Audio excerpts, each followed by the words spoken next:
What up, plant people? Welcome back to the MrMaple Show. We love doing cultivar highlights, and me and my brother Tim, we got a good one for you today. Guys, we're bringing a cultivar highlight on Murasaki kiyohime.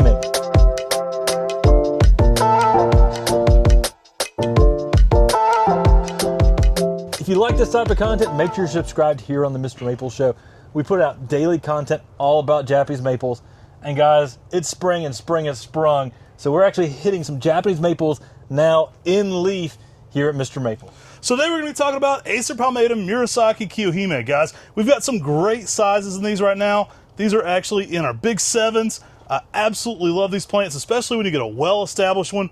These are kind of instant gratification sizes right now.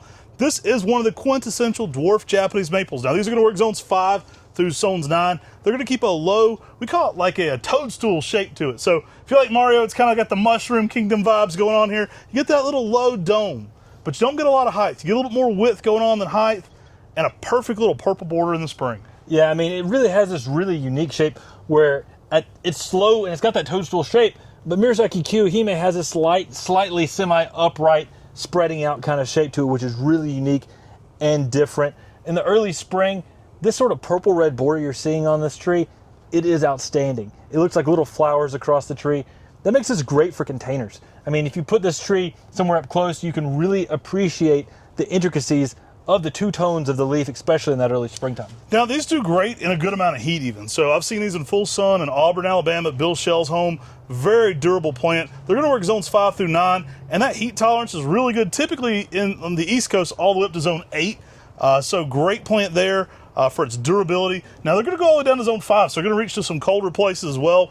Now, when they first leaf out, that spring border is really magnificent. It is going to fade to a light Kelly green on the tree overall, and in the fall, you're going to get oranges to reds on this. I mean, I think about Murasaki kiyohime, I think exactly of Bill Shell. I remember going down doing grafting classes with him, and he's like, guys, you got to graft some Murasaki kiyohime.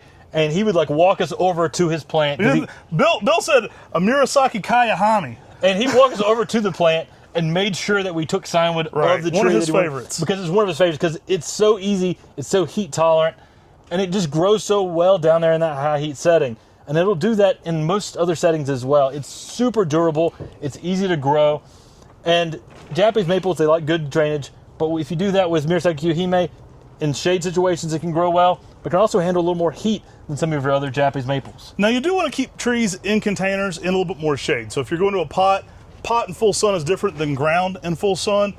Tim mentioned containers. These make great patio planters, guys.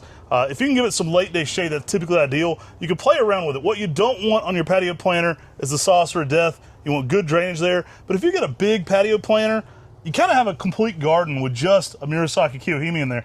I like adding a few things with non-invasive roots, like some succulents, some sedums, and maybe even some coral bells, things that aren't going to be super invasive on the root ball size, maybe some dwarf miniature hostas, things like that to accentuate it. What you don't want to do is crowd out all the root space going on in the container and make sure it has great drainage. But this is kind of a perfect little miniature garden all in itself. I mean, you can create a fairy garden with just one Murasaki kiyohime.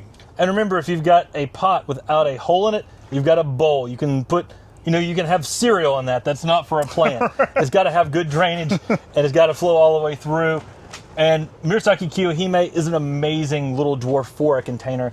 And it's also really popular for bonsai because of its really unique habit, but also the small leaves. The fact that it has really small leaves, the secondary flush of leaves are even smaller.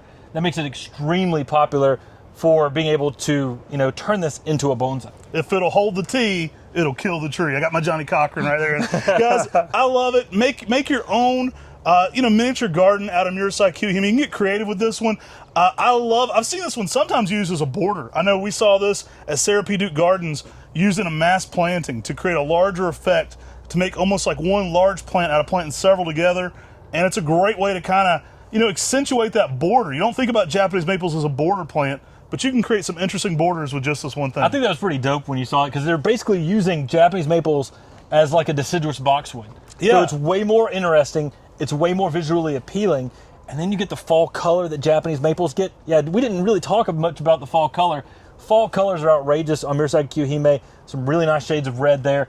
I mean, all the way around, this is an amazing tree that's going to add a lot of really cool dynamics to your garden. Guys, I love this one. These will sell out fast. You can normally find this in 1 gallons. We are going to be dropping some 7 gallons soon on Mr. Maple. If the time you're watching this video, it's not in stock, you can always go sign up to get notified via MrMaple.com email when it comes back. Coming out soon, though, there's going to be some big 7s, kind of a complete little garden going on there in itself. And remember, if it holds the tea, it'll kill the tree. Y'all, make sure you're subscribed here. We also do a weekly podcast on your favorite podcast platform. It's called the Mr. Maple Show. Check us out there as well. Take care. God bless you. And have a great day.